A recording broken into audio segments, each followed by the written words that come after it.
Man, what a crazy show. WWE's Crown Jewel has just finished, and we definitely got to talk about some of those matches, from the devastating loss that the OG Bloodline took and the crazy match between Randy Orton and Kevin Owens. So without further ado, let's get into it, guys.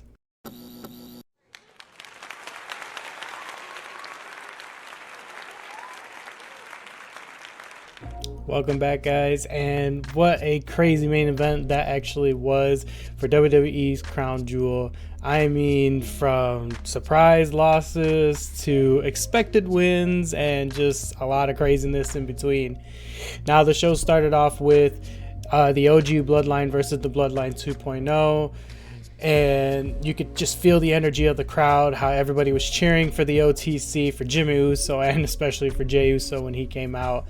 And just seeing how the matches were progressing bit by bit. I mean, it looked like we were doing okay. Did have some turmoil between Jey and Roman, you know, him not wanting to tag Roman in, but at the end of the day, he eventually did, and yet it still was not enough, unfortunately. They pulled out, you know, the stops, but that kind of lack of trust between them is what kind of was their downfall. I'm kind of upset about it, but hey, I mean, it is what it is. So Solo Sikoa did end up pulling off the win, hitting Roman with that last Samoan spike.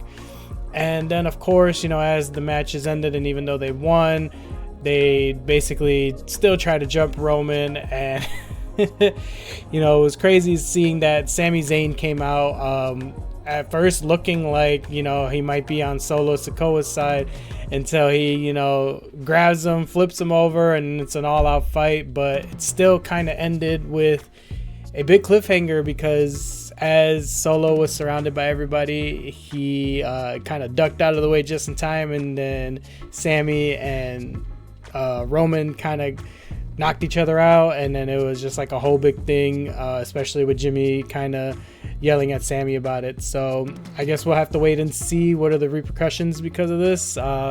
Sami and Jey are going to be on Raw, so we'll see it there, and then see how it bleeds over into SmackDown that Friday too. Next, we had the Fatal 4-Way for the Women's Tag Team Championships, and when I tell you, that was a crazy bout with just everybody all over the place. You know, everybody getting pinned, getting jumped on, getting getting tackled. I mean, there was just a lot of crazy moments. I guess the most memorable one was of Piper Niven basically falling on Chelsea Green, because the other person that was under her got out of the way in time. And then by the end, you know, Jade Cargill and Bianca Belair were able to get in there, knock her out, and then still retain their champions. So that's one of my predictions that ended up coming true. So one that didn't and one that did. Next was the fight between Seth freaking Rollins and Bronson Reed. And that match just went off the rails right at the beginning. As soon as Bronson was coming in, Seth was charging at him. It was just a crazy back and forth fight. I was worried about Seth's back because of their encounter on Raw last week, but he pulled out all the stops. I mean, he did get hit with a couple tsunamis, a couple throws, but I predicted that he was going to win. I wanted him to win, and that's what happened. He did about 3 stomps on Bronson Reed, one on the metal step, and then he did one off the top rope, and that knocked him out. So Bronson Reed is definitely not happy about it, and this story is definitely going to continue and bleed on into Monday Night Raw. So can't wait to see where it goes from there. But good job, Seth. You got it, man. That was awesome. Next, we had the match for the Women's Crown Jewel Championship. Nia Jax, Liv Morgan. And at first, the match did kind of seem one-sided. It looked like Nia Jax was taking everything over. I mean, she was getting her. Kind of surprised that Liv kicked out on a bunch of moments there. And of course, this is another one that I ended up getting wrong. Liv actually eventually ended up winning on this match, of course, with help from freaking Dirty Dom, just distracting the ref, while Raquel Rodriguez hitting Nia and kind of stunning her a little bit, just to give Liv enough time to do a move and actually make the 1, 2, 3 count. So for the next year, we are not going to hear the end of it from Liv Morgan, because she is the very first Crown Jewel Women's Champion, and she's going to be showing off that ring this entire year until we crown a new one. So now Tiff Stratton did try to cash in, but it looked like that it just wasn't the right time. And even Nia looked annoyed, and I feel like that was also a big distraction for her and why she lost. So, I mean, Tiff still has her case, so I mean, she can still cash in on somebody. I guess we'll just have to wait and see who she ends up choosing to do it to. And then our next match was between the three-way match, basically, for the U.S. Championship: LA Knight, Andrade, and Carmelo Hayes. And as I predicted, Carmelo Hayes and Andrade could not focus on anything else but each other, kept going back and forth. Even literally when the match started, LA Knight's just looking at them like, I'm just going to wait and see what's going to happen.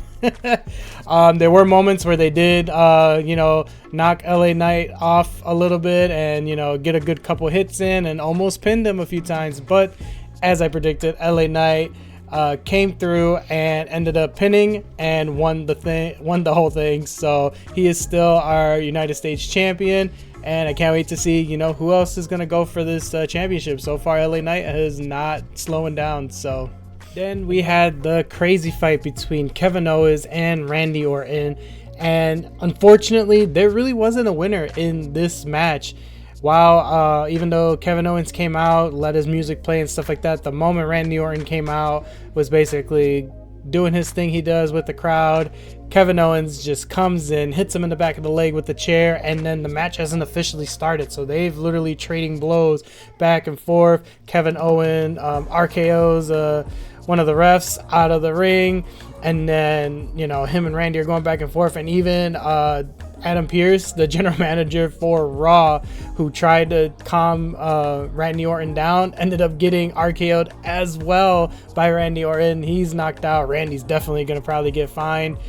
And the fight just kept going back and forth, even into the crowds, until eventually Kevin Owens basically dived off one of the railings on top of Randy Orton, and they just stopped moving from there. So there was no winner.